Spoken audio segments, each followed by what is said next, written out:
নাম বলবো না, বাংলাদেশটারে ৩-৪ বার কিনতে পারে এই পরিমাণ টাকা।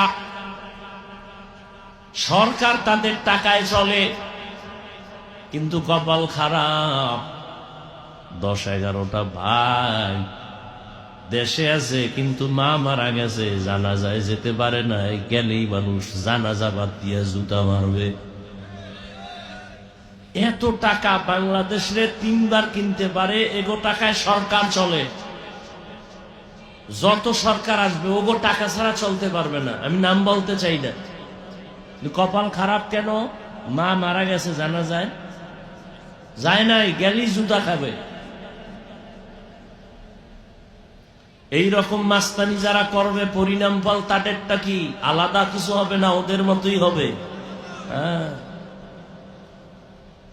খুব সাবধান। এই যে কথাগুলো বলতেছি, কি আপনাদের সাথে একটা ঝগড়া লাগানোর জন্য, না জাহান্নাম থেকে বাঁচানোর জন্য? না আপনারা নামাজ পড়েন না, এই জন্য কি আমি কোরআন হাদিসের নামাজের বয়ান করব না? কি আপনারা সুদের টাকায় ব্যবসা করেন, এই জন্য কি আমি কোরআন অনুযায়ী সুদের বিরুদ্ধে বলবো না? আর সুদের বিরুদ্ধে বললে যারা সুদ খাইয়ে মজা পাইছে একটু কষ্ট পাবে না?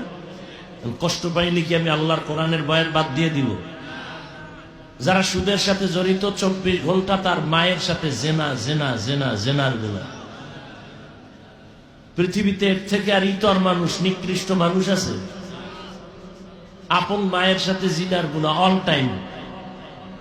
এরপরে খাতায় যাগো নাম সুদের খাতায়, এগো নামাজ হবে না, রোজা হবে না, তেলাওয়াত হবে না, মাদ্রাসা বানাইলে সওয়াব নাই, মসজিদ বানাইলে সওয়াব নাই, মোনাজাত জীবনভর যা দিবে একটা মোনাজাত কবুল হবে না, হজ করলে সওয়াব হবে না, তওবা না কইরা মরে গেলে চিরস্থায়ী জাহান্নামে।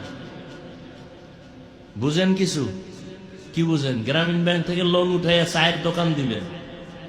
হ্যাঁ, লোন উঠায় বিল্ডিং করবেন। সুদখোর কত খারাপ! ৫-৭টা সুদখোরের নামি দামি নাম লেখা ধান খেতে রাখলে ওই ধান খেতে আর পোকা আয় না, ভয়। এবার বুঝেন যে সুদখোরের সান কপালটা কেমন।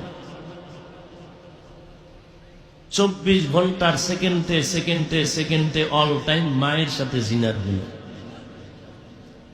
মহিলা যদি সুদ খায়, জন্মদাতা বাবার সাথে জেনার গুণা।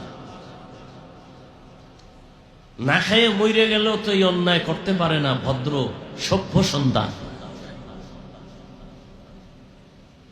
কিন্তু কেমনে হবে? আমি একা বলতেছি, কোরআন অনুযায়ী বলতেছি, কিন্তু বিরোধিতা তো হিন্দুরা করবে না, খ্রিস্টান করবে না, আপনারাই করবে। কি আগামী জুমায় আমার এই বয়ানগুলো আবার রিপিট করুক না আপনাদের এলাকার কোন মসজিদে জুমার দিন? সূর্য ডুবার পরে দেখবে গায়ে দিয়ে আওয়াজ আসতেছে, কি ও কয় ১ মাসের ছুটি। কথা কন না কেন? বলবে কারণ কি? বলে শিয়ালের হাতে মুরগি আমানত। শিয়ালের হাতে মুরগি আমানত দাও বুদ্ধিমানের কাম। কথা কন না কেন? শিয়ালের হাতে মুরগি আমানত রাখলে পাওয়া যাবে?